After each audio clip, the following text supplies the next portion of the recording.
Hello, Vibers. Thank you so much for tuning in. Interested in hearing from an experienced professional about a simple idea that will save 300 million plus from the budget. How medical professionals make life and death decisions. What drives people to maintain their professional credentials, performing a study, being constantly on call, bearing the heavy responsibility for people's lives, health, and happiness. Want to know about how a scientific professional reconciles faith and science and reason? Well, you'll love this chat. Dr. Peter Boyd is a gastroenterologist. He has a thriving clinical practice. He has a very healthy swathe of published papers, and this amazing man has recognized a simple way of saving, again, $300 million from the health budget. But he also talks about what life is like as a high-ranking medical professional whose decisions and actions are literally life and death. If you haven't already done so, please please hit that button. But enough from me. I know you're going to want to hear from Dr. Peter Boyd.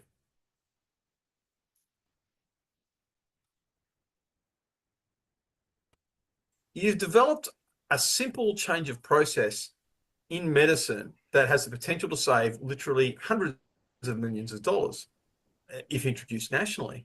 So I'd like to dive into that first, and then we can work backwards and find out more about you. Yeah, well, in Cairns, at Cairns Hospital, our department, we have a national leaders in endoscopist-directed sedation. So, like, if you go along to have a colonoscopy or a gastroscopy in most places in Australia, in nearly every other place in Australia, not only do you have someone like me in the room sort of doing the procedure, you have another specialist, a specialist anaesthetist doing the sedation, and that's something that's happened. When I first started training in gastroenterology way back in the 90s, it was normal that we did our own sedation as well as doing the procedure.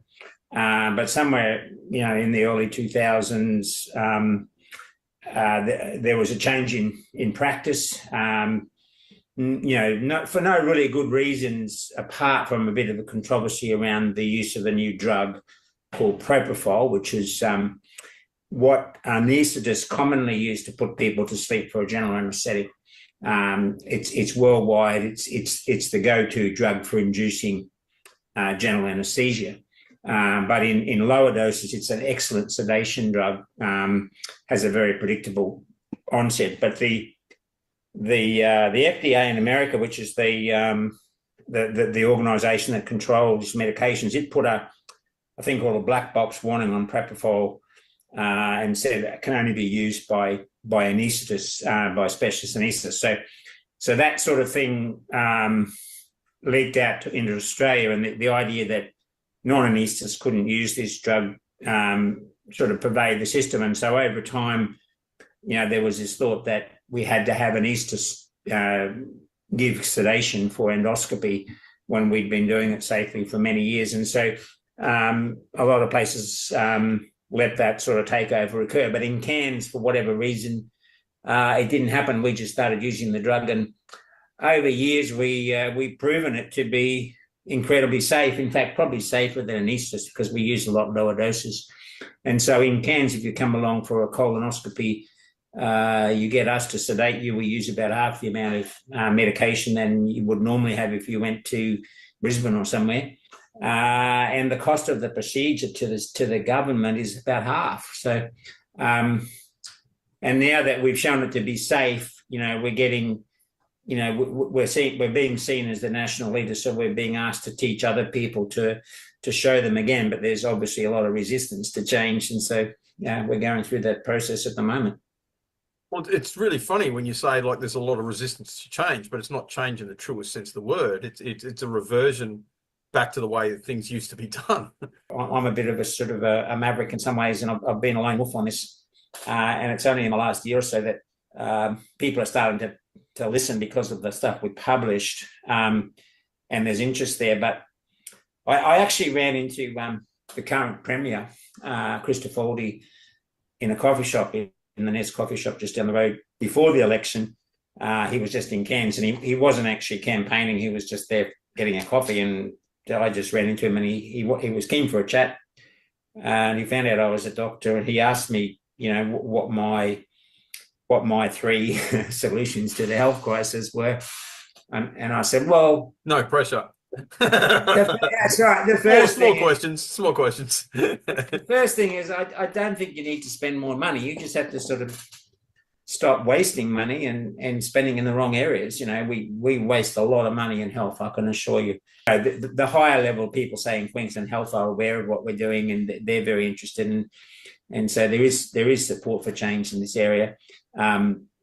But it's a good thing for Cairns because we're getting a lot of credibility from it. Yeah, well, that my estimation, my rough estimation is if in the public hospital system, if we all did what we do in Cairns, if every public hospital in Australia did what we did, then the savings would be about $300 million a year, which is pretty good. And in the private, there's probably more endoscopy happening than in the public, and there would be plenty of scenarios there where we could do a similar thing. So the savings would be probably close to $1 billion, if we really all got serious about it. But see, that's just one thing, and saving $1 billion or reinvesting those resources into another area. There's plenty of other things for anaesthetists to do. There's the surgical waiting lists. Some places can't get anaesthetists. They're looking at specialist doctors fast tracking their migration to Australia at the moment, and anaesthetists are on the list because they haven't got enough anaesthetists. Well, this would free up hundreds of anaesthetists to do what they're really trained to do, is give you a general anaesthetic and have an operation, that sort of thing. That those resources could be redirected into areas where there's real need. So it's just one example. I think there are many other things. We're just embracing evidence and change. We get so stuck in our ways, and we talk about evidence-based medicine a lot. So we try to do the right thing in terms of what the published evidence, but there's always publication bias too, and what gets published is perhaps not always the whole thing. What you've observed has raised a couple of what I think are actually important issues, because every treatment involves risk, and so you have a deep risk aversion because you don't want to do harm, you don't want to make things worse, but by the same token, you need to sustain risk. Like, there is no such thing as a risk-free procedure. No. Getting that balance is just so tough, you know what I mean? Yeah. Yeah, well, the whole thing with medicine, and decision making is about probabilities. You sort of and that's sort of why you can't really do medicine from a cookbook. We have all these guidelines and we have evidence-based treatments, but when you actually have a person in front of you, one of the skills of being a consultant or specialist, having experience over years and being taught, is to learn how to sort of navigate through the pros and cons and the probabilities of something being good or bad for somebody. So certainly you make decisions based on what's most likely to be good, and not bad. But that you could be there are so many the unlucky 1% that has a bad reaction to that particular drug or that particular treatment, or a life-threatening side effect. And so, but as long as you stay on the right side of probability, most of the time you're going to be right. But it's a very, very tricky thing, it's that's why we need to sit down with people and talk about it, get to know them, work out what they want, work out what their risk, whether they're risk averse or whether they're playing, what their desires and needs are, and before we sticking to one sort of particular decision or based on guidelines. So, yeah, no, that's the art of medicine. You know, it's always about calculated risks. You know, whether to operate, whether not to operate, whether to give a medicine or not, whether to change a treatment. You know, it's the art of it is being able to talk to someone and come to a right decision with them. Yeah, so it's the art of medicine rather than just the pure science of it. Can you tell me about how most people face death, how most people endure suffering? How do you endure that as an individual, that high degree of responsibility in seeing that much human suffering and death? Like it's got to take a toll. Yeah, well, look, you know, that's a really good question, and you know, my wife would probably say that you know I'm you know a bit insensitive at times because I've seen you know I've seen quite a bit of death and suffering, and you know maybe over years you do get a little bit more you know thick-skinned and sort of you know it you know and a little less warm-hearted, you know, so that's something you need to work on, I think, but you know I think you look, I mean it's you know people generally have a warning that they're you know if they have a terminal illness or an illness that's leading towards death, and so it's some people you know drop dead suddenly or very rapidly, so that can be, but most people have warning, and they go through a process of you know, we're all aware of those processes of stages of people of acceptance, but most people face death with quite a lot of dignity. Actually, you know, you rarely see people freaking out, and sometimes I think, you know, there's a need to ask questions, you know, when you're dying, and you know, there's nothing wrong with existential crisis, you know, because people should ask those questions. You know, I think one of the issues with modern palliative care is saying, well, like, you know, we're going to give you a really great death. We're going to fill you up with opioids and make you feel really good. But is that really what we should be doing? You know, because people need to feel the angst as well and make sure they prepare themselves. Oh my God! You know, you don't just say, oh well, we'll just anesthetize you off to sleep and you won't feel a thing. That's wrong. You know, because you know, people should prepare themselves. They should say goodbye to their loved ones. They should, you know, they should, you know, make themselves right with whatever their perception of God is. That you know, they need to do those things, and you know, if that involves a bit of pain and emotional stress, you know, to get to that place where they are at peace, you know, that's very important. But in general, you know, people by the time they get to that, you know, they have resigned themselves and they die fairly peacefully. And you know, our you know role is to make sure that they do not have unnecessary suffering. And I think modern palliative care is amazing. You know, we've got some really good services even here in Cairns to help people with that. And so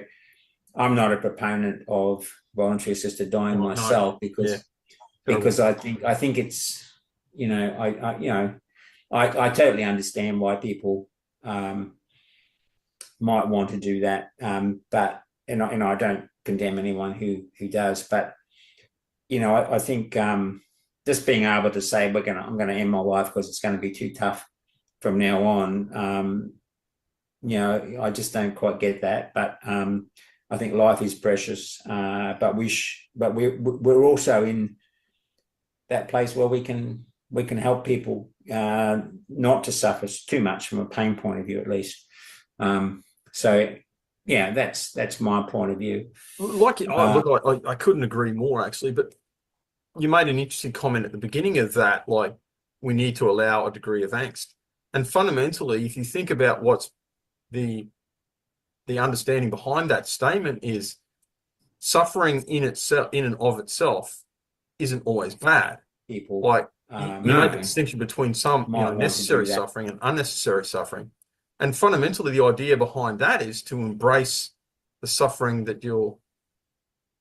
and that it has meaning and point, and it can actually be good for you, So, I mean, really, but that's, again, that's another, I mean, Yeah, well, most people spend their life avoiding thinking about death, so when they get the news that they're dying, I think it's it's important that they have opportunity to go through those processes and think about it and say, and get to a point where they can die in peace. But yeah, it's a we live in a very secular society, of course, and most people have turned their back on faith things, and so so they don't think too much about death, or they don't have much expectation on the other side of it. So it's a difficult thing, They don't think too much about death. 100%. And the whole thing with voluntary assisted dying, if we could return to that for a moment, and I do want to delve into the idea of how you view the world is, of course, going to impact on how you face suffering and death. But I've read some stats, and my understanding of, like, when it was introduced in Holland, it was introduced as in the same way that abortion was: safe, legal, rare. No way. Like, what happened over there is it became an almost technical epidemic. And of course, the Overton window got really, really big. So people that were saying, well, I'm suffering, like, I have depression and anxiety, and those things are incurable. Well, yeah, because, like, sometimes being sad and feeling anxiety, that's part of the human condition. Sometimes it's good. Like, yes, and people will go, well, look, I can't face that. This is, and they'd get enough doctors to go tick, tick. And so all of these extremely vulnerable people who could and should arguably be treated are being killed off. And it had also a bit to do with the socialization of medicine. Like, from my understanding of the reading of the articles that I've done, is the simple fact is, when you have a socialized medical system, well, when you have any medical system, you have to consider resources, which means dollars and cents. And if knocking people on the head, who are going to be dragging out for ages and ages and ages, like, it makes economic sense. And then when you add the extra thing, is like, so if you're a real old person, you're not feeling really good, coming towards the end, you're suffering and everything else.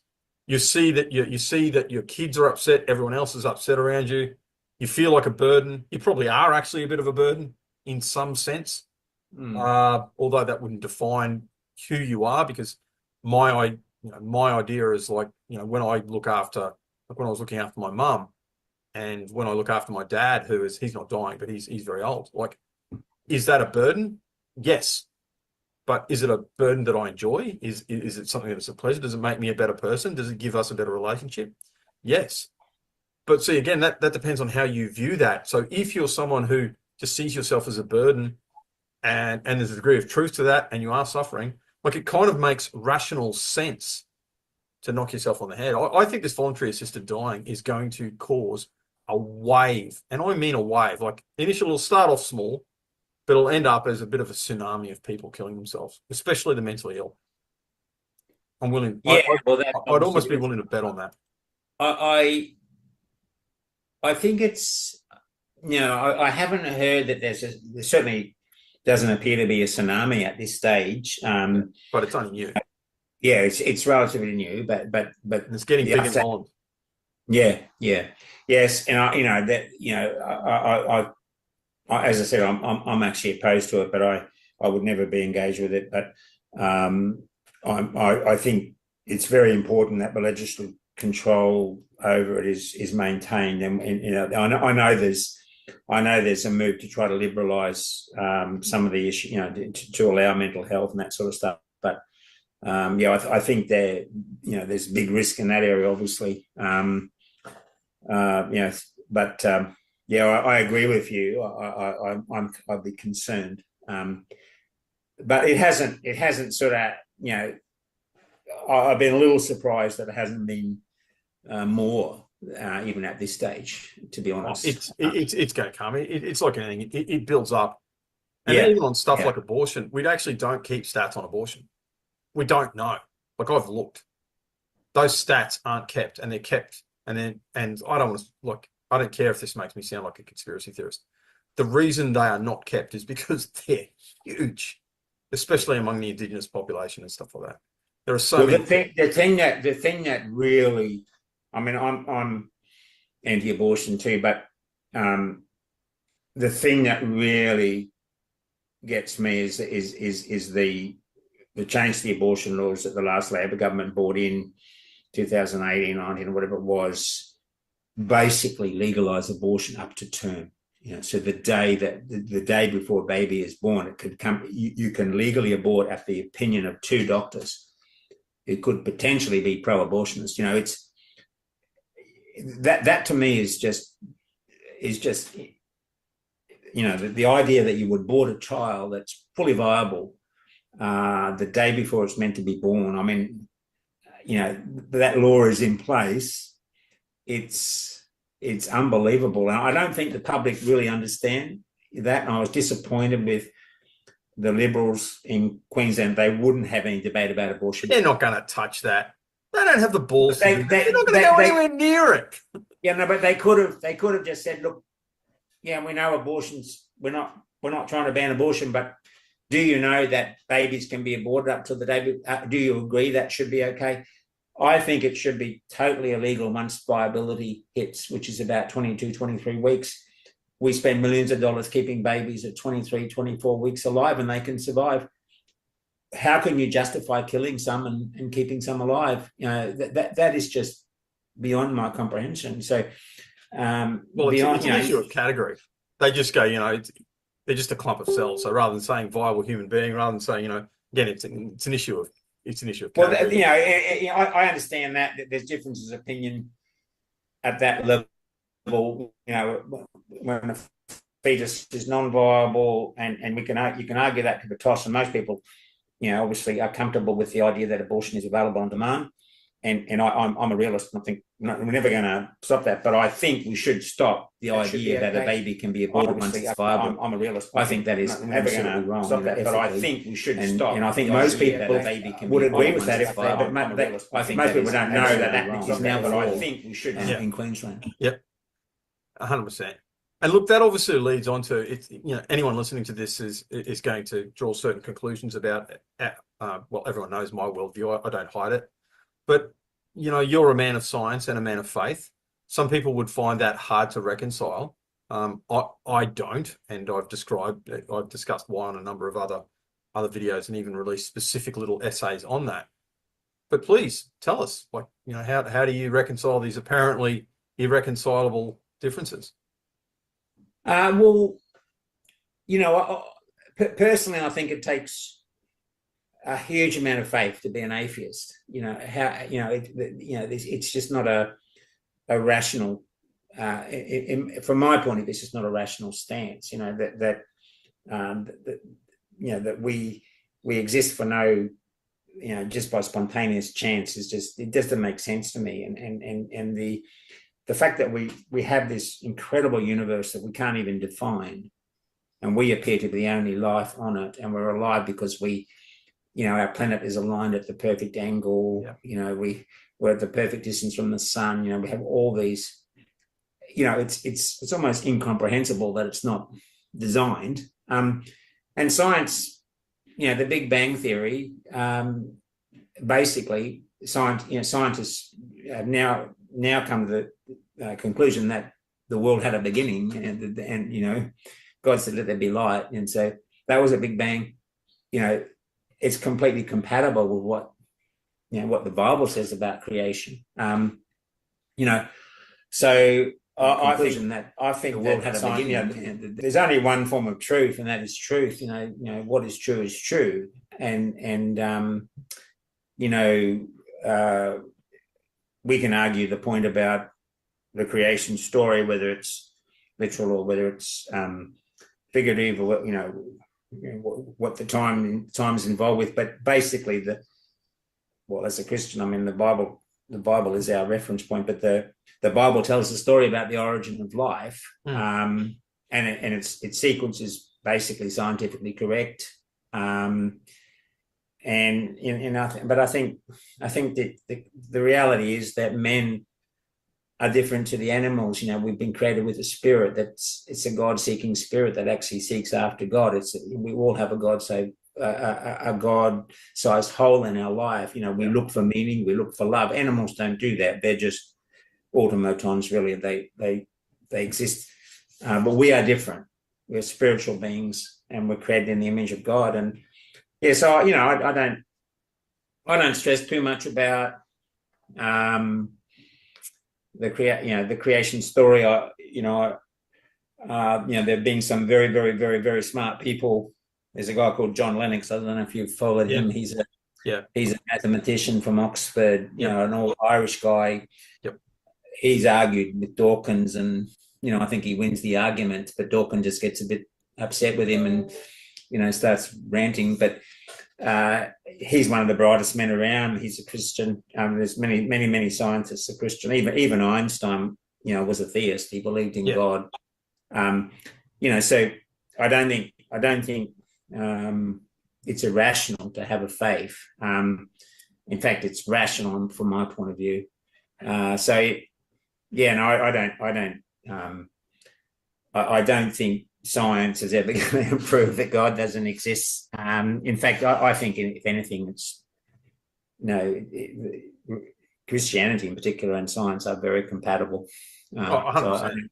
100%. Look, it's no coincidence that science as we know it developed in Christendom, and one of the things that I, when I'm discussing this with my atheist friends, of which I have many, thank God, and I don't mean that ironically, and who are still willing to discuss this stuff with me, and I seriously do thank God for that, as well as reasonable doubt is a prerequisite for the existence of loving creator God in so much as we understand him. So look, if there's no reasonable doubt in God, like, that makes him a totalitarian. You'd be forced to worship him purely out of a sense of his power, purely out of a fear of his power. Exactly. And if he revealed himself, this is a being that created the universe, unlimited power. So if he revealed himself in anything, get on your knees. We're burnt to smithereens, but actually it's his love that actually burns us to smithereens. But it is. Did you read though that the founder of Wikipedia's yes, this is a guy who was an atheist, and he just decided to study Christianity from an intellectual point of view by reading the Bible from front to back, and he's been converted because he's just read it and said, well, this is the best. The Bible is incredible prose. There's no other book like it. There's no and it just by studying it, reading it, he's now confessing Christian, having been an atheist, I believe. But that was a process over a period. But a lot of people haven't really studied it or looked at it with any intellectual rigor. It's an amazing book, because a lot of the things that it's said are now coming true too. Even in terms of prophecy. So we don't. People really need to read it because it's an amazing book, and make their own decision. But it's certainly, plenty of people have been converted just by reading and saying this is too weird not to be true in a way.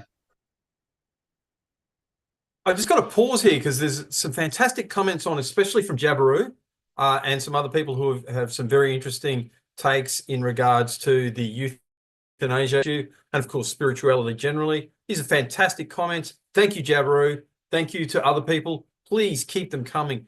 Really love seeing this and love getting insights of people who are intelligent and experienced. Thank you so much. Yeah, exactly. Well, would you mind discussing your faith journey? Yeah, look, I mean, I sort of was brought up in quite a strong Christian family, and as a teenager, I did believe I had an encounter with Jesus myself, and it was a very good encounter, but I was sort of faced with a choice like in the moment, where, I was offered very good news whether I would put my faith in him, or walk away. But I in the moment I had, to me it was also a heaven or hell decision. It was being offered to me freely, but the consequences of rejecting it were pretty severe too. And I was only 13 years old, but I thought this is too good not to receive. So I just prayed to receive him as savior, and something happened there, and I've always believed since then. But I struggled with faith, as a teenager, and having lots of doubts and things, and also guilt and stuff. And I eventually went away from the faith for many years. So from my late teens until I was in my mid-30s, actually. But I didn't find anything else sort of in Wine Woman and Simon, all that sort of living to bring any meaning, actually. So in my mid-30s, I sort of came back to God again. And I've been sort of pretty consistent since then. But I like you, struggle with doubts at times, and I'm not, I'm by no means a super Christian, but I have a firm faith, and I'm engaged in the church, and I'm really on a journey to sort of really know God, and actually, because I believe that he wants to have a relationship with us, which is actually dynamic, where we can actually talk and hear his voice. He didn't sort of just give us a set of rules, or and Jesus died so we could have this relationship, so he could put our sin to the side and say, I really want to have a relationship with you. So I'm engaged in sort of having a relationship with him, and I try to spend time every day just listening and waiting for him to speak. And I find it mainly it's just encouragement. And I felt one thing is that I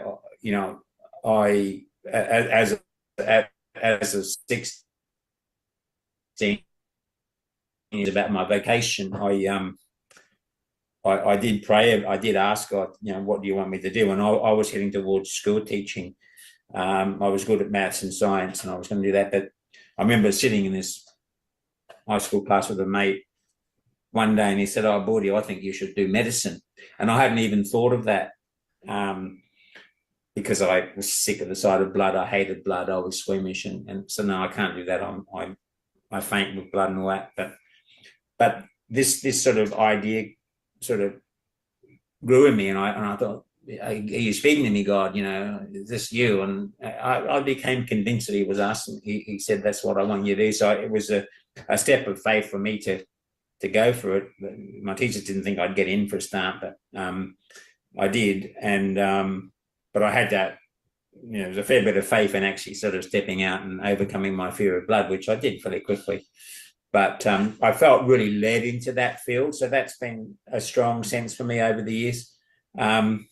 And I always go back to that. But there've been a number of points in my life where God has done things in my life that I really believe were him. So yeah, I'm a firm believer. Yeah. Yeah. This encounter you had as a 13-year-old, would you mind discussing that, or is that too personal? Like, I don't want to pry into anything that's. No. Look, I mean, it was it was at a sort of an evangelical meeting where gospel was presented, and people were asked to decide whether they believed or not, and to make a public declaration, which which I was too proud to do, to be honest. And I didn't think that, so I was walking away when the evangelist made another appeal and said, no, whether you're doing this publicly or not, we want you to come and make a decision for Christ. And I thought, well, that's I've got no excuses. God's not worried about my pride. He wants me. So I mean, if you think about it, the fact that Jesus died for our sins on the cross, he died for all our sins, including our pride and everything. So all that, in a sense, has been forgiven. So he just wanted to have an encounter with me. So he sort of broke all the barriers down, if you know what I mean, and invited me to come just as I was, as a sinner, I suppose. And to just the guy just asked me, "Do you want to become a Christian?" I said yes. And I believe the Holy Spirit needs an invitation to sort of come into us. So that sort of happened at that point. I was overcome with emotion and that sort of thing. But that was a brief experience. But in my mind, in my heart, it changed my attitude, and sort of made me a believer. So that's how it happened for me, just in a moment. But I've had a process of working things through and having other experiences over in different situations. But that's how I consider I was converted. Wow. Well, seriously, mate. Thanks for sharing that. That reminds me of the Holbein, like you were saying, that there needs to be an invitation. And if you'll indulge me for a second, I'll show that, because I love Hans Holbein. So this is the Hans Holbein painting, Light of the World. And you see Christ knocking on the door there, right? Mm-hmm. See how there's no door handles? Yeah. You can't open it from the outside. The door can only be opened from the inside. Yeah. The gospel requires a response, whether we believe or not. So that's Revelation 3:20. Behold, I stand at the door and knock. Anyone who opens the door, I will come into them and sup with them.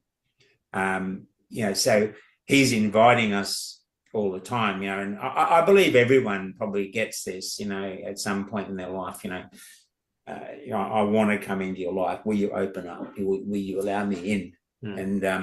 And sometimes it'll come in the strangest, darkest moments. What's your experience of that?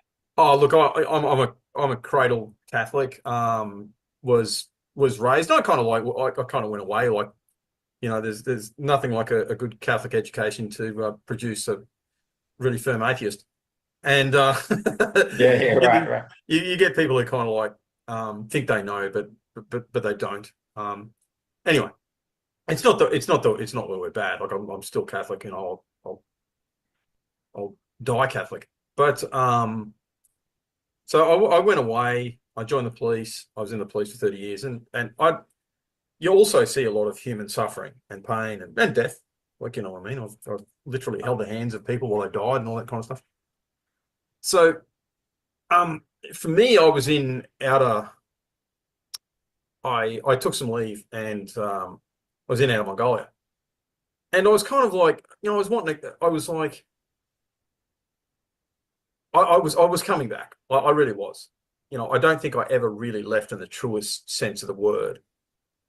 But I just thought, oh man, it's so demanding. And for me, because one of the fundamental things of Christianity is, of course, love your enemy. Pray for those who persecute you. Well, I've got real enemies. Like, there are people who have tried to kill me, and there are people who, frankly, I want to kill. And if I had the opportunity, if it wasn't for God and the law of man, I'd do it. And it's not for me, because I know that I can't say the world would be a better place, because God's got a plan for those people, and as He has a plan for me. But like, it'd probably be like, I doubt some of those guys are going to repent. I hope they do. Like, yeah. So for me, it's just like, I can't love my enemies. I can't do that. I can't do it. And like, so then you're living in the real, inverted commas, real world. And so, like, I'm in Outer Mongolia, and there's this, I think he's London Missionary Society too. He'd been in Kazakhstan and preaching over there to the Mohammedans, the Muslims, because Kazakhstan's a stan. It's a Muslim country. Yeah. Anyway, he gets chased out of there, And as he was coming back through Mongolia to go to, I think he was leaving through South Korea, I think, or Harbin. I'm not sure. Anyway, doesn't matter. And so after he held this little meeting in Dakhan, the little place I was in, and I heard about it just through the English speaking community there, and I was like, yeah, I'll turn up. I was just going to go drink a beer that afternoon, so why not? So I go and chat to this guy, magnificent man. He just told the story, the stuff that he was doing over there, the work he was doing, and how people were trying to kill him all the time. I was like, yeah, I get that. Yeah. So I go and chat to him afterwards. I go, look, I love Jesus, think he's a great guy, fantastic. I'm on board, but I just can't do it. And he goes, yeah, no, of course you can't. You need him. Exactly. I was going to say to you, You're not supposed to do it. You're by yourself. yeah, like, yeah. That's And then all the good bits of and then of course a lot of the, and then I got to say, so like that was the kind of like intellectual acceptance of the proposition. But what gets it, even me, is because like Christianity is supposed to be it's supposed to be participation, and not just like what you do in your life. I mean, it is part of that as well, but like it's everything. It's supposed to be everything. Yeah. And so, part of the things that keep me in there is the pursuit of beauty, the pursuit of truth, and the two things are one and the same. So, I love liturgy now too. Like I've gone right into liturgy. My whole been paintings and reading C.S. Lewis and reading Tolkien and reading all that really cool stuff. And I got a big shout out to my Orthodox friends too, because I speak to the Orthodox priest here a bit, and actually I'm very good friends with the local rabbi as well. Of course, they're really big on ritual. So I kind of like, yeah, that's what happened with me. It's like once I got over that, I had long accepted propositionally Christianity. And incidentally, I seriously compared it to other things. Like people go, well, that's just because you're in an English-speaking country. And the answer to that question is, of course, yes. But like, when I was in China, Mongolia is a Buddhist country. So like, I was out there really, really, I was looking at that. Like, and seriously, I never participated in any of the rituals. I could never cross that line. I was like, there's just something in me going, nah, don't do that. No, but I started to understand Buddhism. I got a basic understanding of Buddhism. I've only read up to the 5th surah in the Quran, so I haven't finished it. So I can't presume, I'd never say that. But like I go down to the mosque a bit.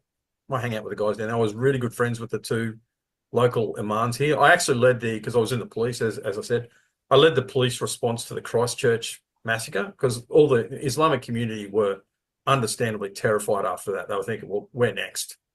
You know what I mean? This happened in an obscure part of New Zealand. Why can't it happen here? So they looked to the police and like I led that response. I got to say, it's one of the right up there in the top 5 coolest things I did in my career, actually.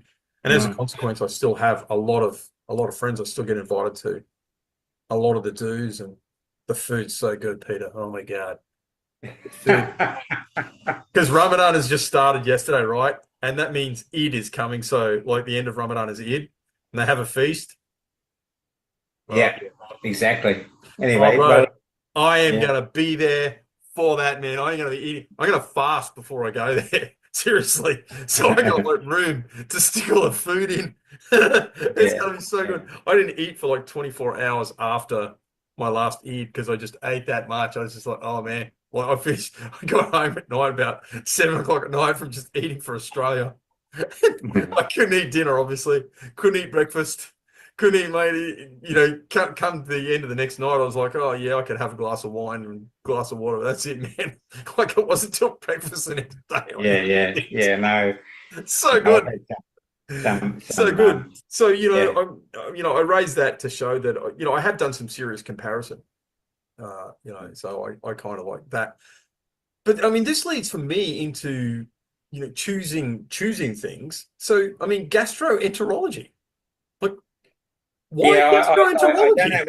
I don't know whether God led him into that, but he probably did. Well, the reason I really like that area is it's a mixture of a procedural and consulting sort of work. So you do a lot of endoscopic procedures. So you do stuff with your hands, you do procedures, but also you see a lot of patients and talk to them. So it's a mixture, and I probably wasn't technically that gifted surgically wise, but I like doing procedures. So it's a good mix, and it's hard sort of yakka sitting and talking to people every day about their problems, but putting them to sleep and doing something to them is a change from that. So I do a bit of both. So it's just a nice balance. But when I trained as a physician, an internal medicine specialist, and I've done a lot of things. I did a lot of cardiology as well, in the past. I don't do much anymore, but I did quite a lot of cardiology training. And I used to be on call for the coronary care, but I've become a bit more specialised. You tend to get a bit sort of more specialised as you get older. But I've always taken a fairly broad view of medicine. So it's it's a good balance. And the guts, right at the forefront of research these days. I was reading an article this morning in the Australian about a lady who was desperately, she had bipolar disorder, and terribly depressed or manic, between the two, but heading more towards depression. And husband read about these faecal transplants, poo transplants, and he thought, there's some evidence, that so that we have all these bacteria in our bowels, and the gut is a huge nerve center. It's got millions and billions of nerve cells, and they produce hormones which affect the way we think, and so, there's a lot of thought about diet affecting the way we think, but also the microbiome affects, the bacteria in our gut affect the way we think. Anyway, he did a poo transplant from himself to his wife. He did a few, and she had a dramatic healing. She's overcome this depression. And so they're going to research it a lot more now to see whether it's transferable by other cases. But there's a lot of work going on the microbiome. It's proven to be a benefit in a few things. But people are also doing studies about taking poo from thin people and putting in fat people, and they lose weight and this sort of stuff. So there's a lot of research in gastroenterology, and also the way the gut works in the gut has its own immune sort of protective barrier, and there's a lot of new drugs that have been developed, treatment of inflammatory bowel disorder. It's a very interesting area, actually, but I do enjoy doing endoscopy. One of the proven things of reducing people's risk of bowel cancer is removing polyps from their bowel, because bowel cancer starts as a little polyp that grows over 10 to 20 years to become a cancer. And if we can take them off when they're small, it's simple and easy, and they don't get bowel cancer. So we have this national bowel cancer screening program. You're aware of it. They send you the thing in the post every couple of years after the age of 50. Well, they brought that back to 45 now. And everyone who has a poo test that's positive have to have a colonoscopy. So there's a booming colonoscopy, and that's one of the reasons why we need to get my sedation model out there, because we can do more colonoscopies. But that actually has saved lives. I remove big polyps from people every day.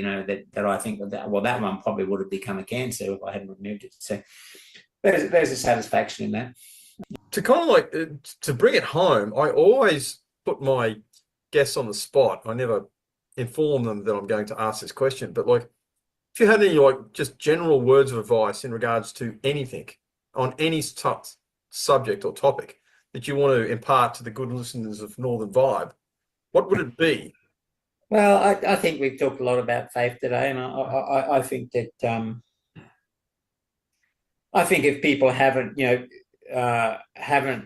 seriously, considered the claims of Jesus, they should, because if they're true, then it's going to have a big impact on their future. And like the guy on Wikipedia, he just said, "I'm going to read the Bible."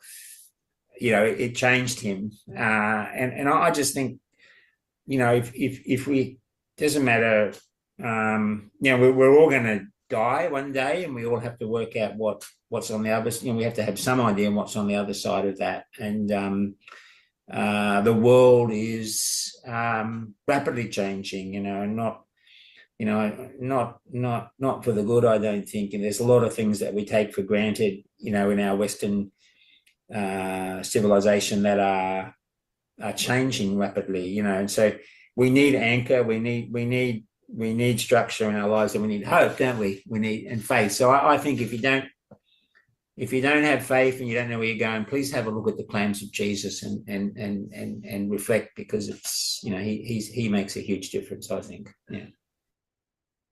Well, thank you so much for staying with us, and I love the poo jokes. Okay, in the stuff there, Jabaroo, your insights, as usual, your insights into these unique spiritual realms, and your insights with death are more than welcome. And you got to stop teasing this though and telling us those little bits of stories. You got to go right into it a bit more. I find it intriguing when you hint at these things. Thank you so much to everybody. Please like, please share. This is a pretty good one. I'm going to do short edits that I'll put out on YouTube. So keep an eye out on YouTube for the edits. And YouTube is, of course, Northern Vibe as well. Make sure your subscribers there. Incidentally, there's only a really small proportion of people who are subscribed on Facebook who are subscribed on YouTube. So please help me out. Go across there and hit that button. Thank you all, and I'll see you